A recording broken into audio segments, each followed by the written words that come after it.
Most people think Christmas is on December 25th, but I think Christmas this year is actually on January 11th at Angel Stadium in Anaheim, California, where the Monster Energy AMA Supercross Series is going to kick off.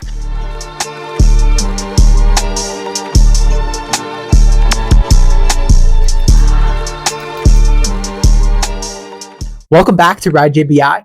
I'm Anthony. To my left is JB, and today we're going to be kicking off our Supercross rider review for the 2025 season. Episode 1 is going to cover the Lawrence brother duo, both Jett and his brother Hunter. So we're going to be talking about all things Honda HRC and the Lawrence brothers. Let's get down to what's the same about this season and what's new. I think the first thing that comes out to us is they got the new bike, the 2025 Honda Sierra F450R. But it doesn't seem too far departed from their Works Edition, because on their previous model bike, we saw they had some frame bracing done to the frame. So it seemed like a lot of mods were done to their 24 bike, which were being applied at the factory to the 2025 production model. So do you think they have a good platform to kind of start from going into 2025? Like, do you think they can utilize what they had in 2024 in the 2025 bike, or at least use that as a starting point? There's going to be a yes and no question. When the bike first debuted, I think it was at Unadilla this year at the 2024, or I should say last year during the 2024 Pro Motocross season. Jett went on it right away. Hunter looked also really comfortable aboard the bike as well. And I think in motocross and even the SMX series, the bike was really well received between both riders. When they went on to Supercross, a la OzX Open or Paris Supercross, we saw them struggling with the bike a bit and even making some comments about the bike. Hey, the bike needs to be better. Granted, they only had a few short days of Supercross testing and riding on the actual bike to get comfy with it and to just find a setting that both Hunter and Jett like. And I think when we roll into Anaheim 1 in just over a week's time, they're going to be in a much better spot than they were, let's say maybe 2 or even a month ago. But I do think some parts will translate over from the 24 to the 25 model bike. Yes, as you alluded to, the 24 factory bike that both Hunter and Jett were racing last year is heavily inspired the production model 25 CRF 450R. Do I think everything's going to swap right over and it's going to be all sunshine and rainbows right off the bat? Not necessarily. And I think the telltale sign of this will be around 4, 5, 6, maybe even 7 and 8 of the Supercross season. If we get to rounds 5 plus and they're still dealing with the bike, I think there's, I don't want to say panic button, but let's say, hey, this issue needs some serious addressing. But if they come out and win right away, I think it's a sign that's really good for Honda HRC, but a not so good sign for the rest of the competition. Looking at the suspension componentry, we can look at the forks and kind of look at the top cap and notice that the top cap looks pretty much the same as what Showa's A-Kit spring fork is. So I think it's pretty safe for us to assume that it's relatively the same fork from the previous years that they've been on and what they've always been on the whole time they've been at Honda. They've always been on the Showa factory kit suspension. I don't believe they have any sort of air fork offering anymore for the Showa Supercross stuff, because you don't really see that anymore, at least on the Honda side of things. So in terms of suspension equipment, it seems like the Lawrence brothers have been on the same equipment for their entire time at the Honda team. And I would think now they're just kind of tweaking the settings specific to that 2025 frame. The 2025 shock does look different aesthetically from the previous 2024 model, but not too different. And a lot of that we talked about in our previous videos about just how the airbox needs to fit around the shock and how they just kind of manipulated the shock body a little bit to better fit the new airbox. So the reason I share that is because the shock looks different aesthetically, again, the settings aren't going to be that different. So again, we talked about they do have a new bike for this season, but I think a lot of the parts they already have existing are going to carry over, and they're going to find how they need to tune it uniquely to that new 2025 platform. Beyond the bike, man, it seems like they're relatively on a lot of the same gear sponsors, hardware, a lot of the same personnel around them. So overall, it seems like they can kind of build on their momentum and their previous base that they had from previous years. Mm-hmm. Yeah, the only big change for this year is the addition of the Get ECU. It's no longer a Works Honda in-house ECU. Get ECUs, which we have seen on the 250 for, I want to say, a year or two now. So that's something to look out for, but I don't think that's going to cause many issues or really be any different for the Lawrence brothers. I think it's be business as usual off the start, or even accelerating out of a corner. Those guys will be hooking up like no other. The only person I've really seen beat Jett is really Jett himself.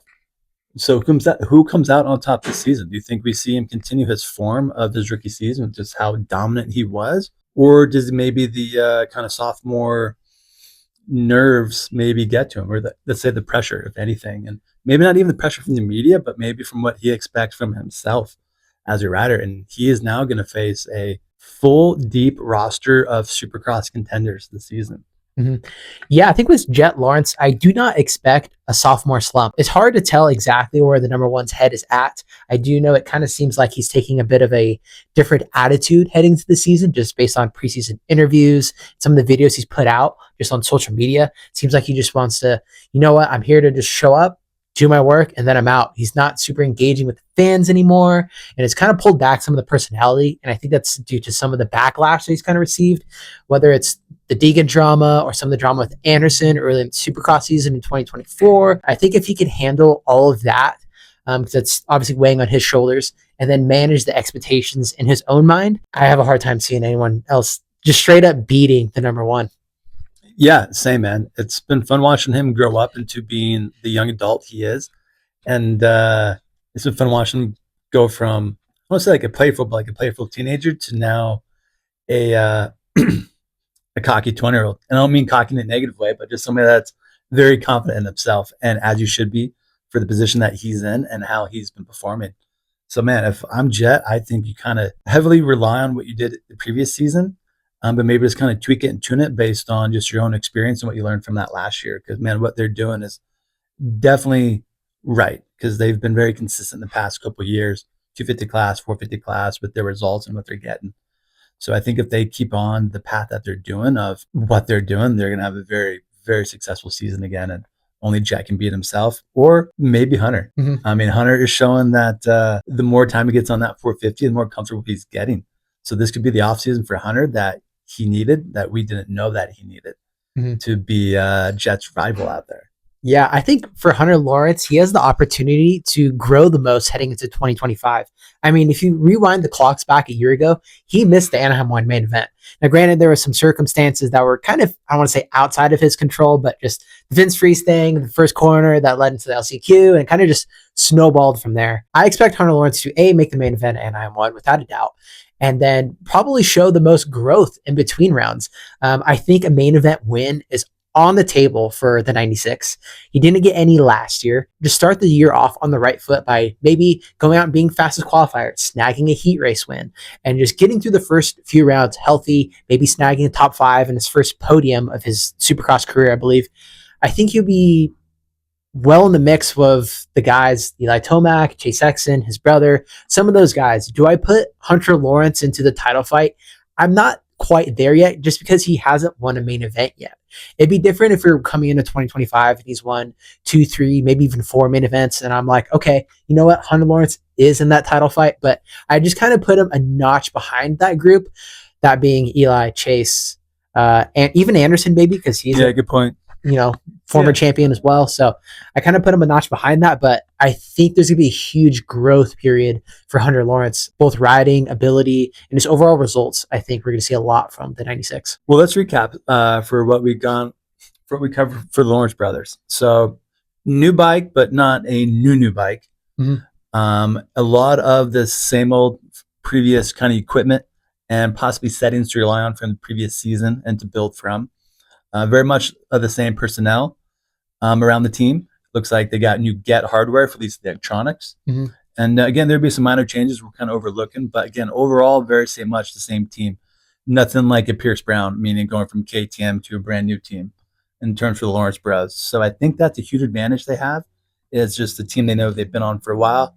Like they know what it come to expect come A1 in the Supercross season.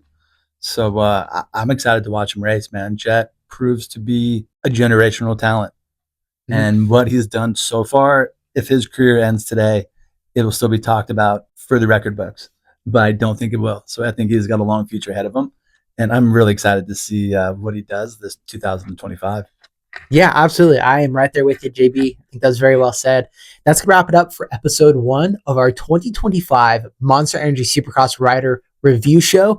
Episode 2 will be coming out the following day, and we're going to be covering the topic of past champions, that being Chase Sexton, Cooper Webb, Eli Tomac, and Jason Anderson, all previous Premier Class 450 Supercross champions that we think are in the title fight and in the title conversation with the reigning number 1 Jett Lawrence. So stay tuned for that episode and subscribe to the Ride JBI YouTube channel if you haven't already. Thank you guys for watching, and we will see you guys in the next episode.